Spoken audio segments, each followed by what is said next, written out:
ઈ આપત મહી એકલો અન મન રાખે મજબૂત, ઈ ધીંગાણે ધીરજ રાખે ઈ હાચો રજપૂત.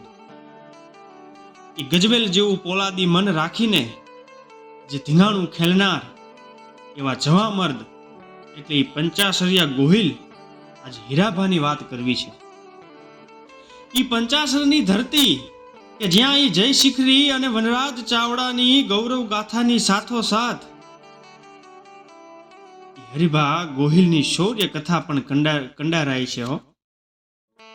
ઈ પંચાસરની ધરતીમાં ઈ દુકાળનું વરસ અને ઈ દુકાળનું વરસ આવતા જ આજે ઠેર ઠેર ચોર લૂંટારાઓ ઉગી નીકળ્યા છે.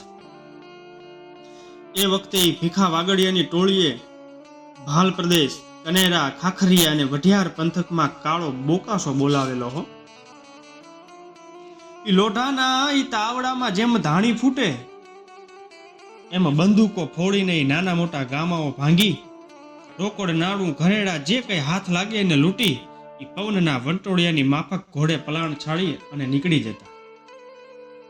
જે ગામોમાં ઈ આ ભીખા વાગડિયાની ટોળી પડે ત્યાં તો જાણે ઈ સાક્ષાત યમરાજની ટોળી ન હોય.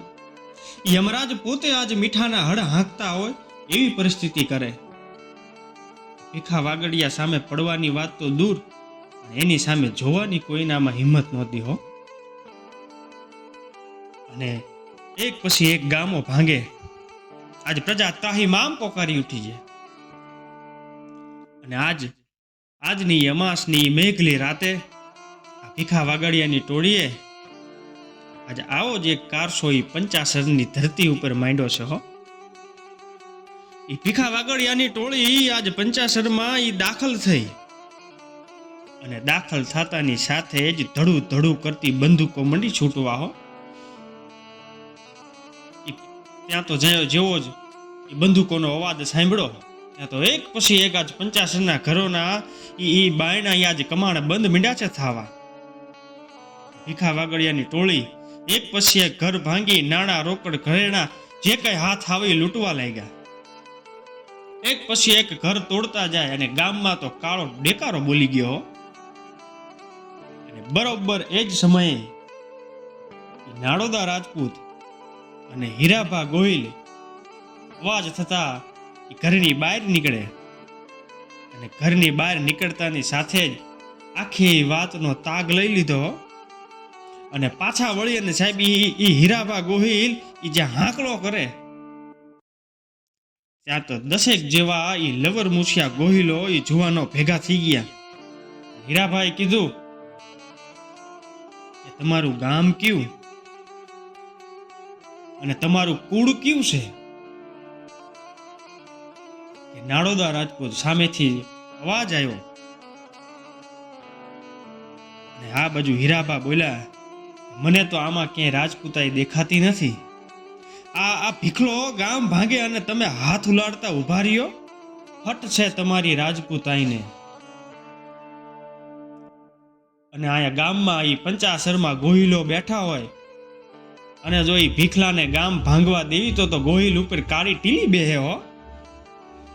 ત્યાં તો જાણે એક પછી એક જુવાને હો ઈ અંગ રૂવા અવડા થયા અને વ્યાપી જ્વાળા જોમ હો.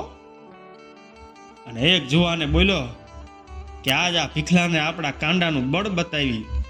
બીજો બોલો કે હજી ગોહિલોનું બળ હજી ખૂટી નથી ગયું. અને ત્રીજો બોલ્યો કે જો આ ભીખલાને ગામ ભાંગવા દેવી ને તો ગોહિલની જનેતાએ જેણો નો જેણો કહેવાય હે. અને આ બાજુ ભીખા વાગડિયાની ટોળી અને આ બાજુ પંચાસરના ગોહિલોએ હાથ પડ્યો હથિયાર જે કઈ હાથમાં આવ્યું તલવાર બંદૂકો લઈ અને ધીંગાણા મીંડા ખેલવાઓ. એ ગોહિલો પોતાના કાંડાનું બળ મીંડા દેખાડવા લાગ્યું. અને આ બાજુ એક પછી એક ભીખા વાગડિયાની ટોળીના માણસોનું ઢીમ મીંડા ઢાળવાઓ. એવામાં તો એક સરો હીરાભાના બગલમાં લસર કરતો કરી ગયો.